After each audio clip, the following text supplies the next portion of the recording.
Everyone. I am Noah Arthur, presenting today with Alex Megahe and Amantha Dickman. And if you know me, you know that I hate getting sick more than anyone else on earth, which is why I'm glad that my parents got me vaccinated against common diseases when I was a kid. Today we're going to be talking about the importance of vaccinations in preserving public health, as well as how vaccines work, and a little bit of the history of common vaccines. I'll go ahead and hand it over to Alex, who's going to talk about the science of how vaccines work. Thank you for the introduction, Noah. Vaccines are very important, as Amantha will talk about later. Now we will talk about how exactly a vaccine works and what some common vaccines are. To start, we must know a little history into the subject.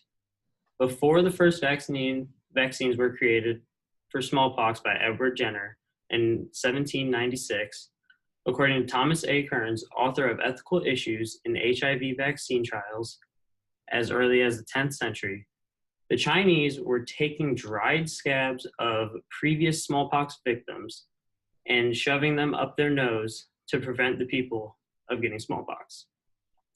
Now, today, the way vaccines work are a little different from back in the day as science has advanced.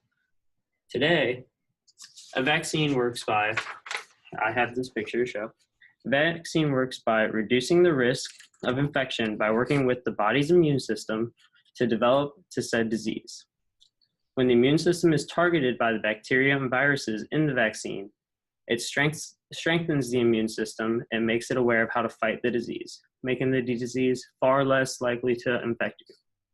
So it gets injected, the antigens fight the disease, and then now your body is resistant to those diseases. So now that we have the general idea of how vaccines work, just some common ones are polio, chickenpox, hepatitis B, and most of these you get cured for before the age of 10. Now, with some knowledge of how vaccines work and some of the major ones, I'm going to hand it over to Amantha so she can talk about just how important they are. Now, of course, we all are familiar with the most recent headlines about how anti-vaxxers believe that vaccines cause autism and other mental illnesses. Despite growing up using pencils to pretend that we have vaccines, we all still seem to carry this stigma. Now, of course, everyone has concerns. Despite whatever political class you come from, we all want to be the healthiest we can be. People like me especially. That being said, now that we know how they work thanks to Alex, we can discuss why they are important. Now, as he was saying, the smallpox vaccination and all vaccinations were discovered by Edward Jenner in 1760 or 96. He noticed that milkmaids who got cowpox before were less likely to get smallpox later due to inoculation. He continued to experiment with it and found that this could be used across the spectrum for many different diseases. Now, currently, we heavily rely on vaccines to keep certain diseases eradicated. As Alex said, diseases like polio haven't been a threat in a very long time.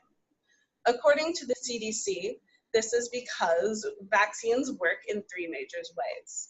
For starters, they lessen the immediate effects of these diseases. When we do contract them, we are less likely to die from them, which means that we face less deadly symptoms, such as high fevers and deathly causes.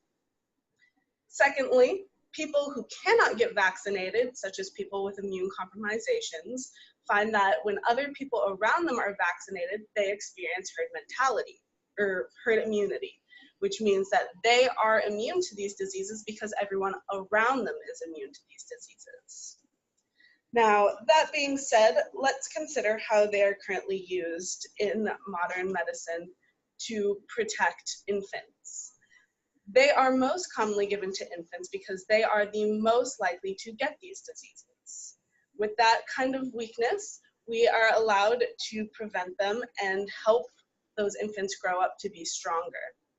Now, that being said, I'd say that vaccines are currently some of the most important uses in medical history that have been developed. moving on to Noah. Thanks, Amantha and Alex. So now we've seen why vaccines are important and how they work.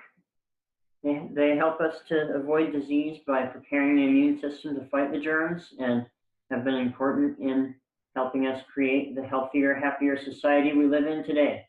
Thanks, everyone. Goodbye.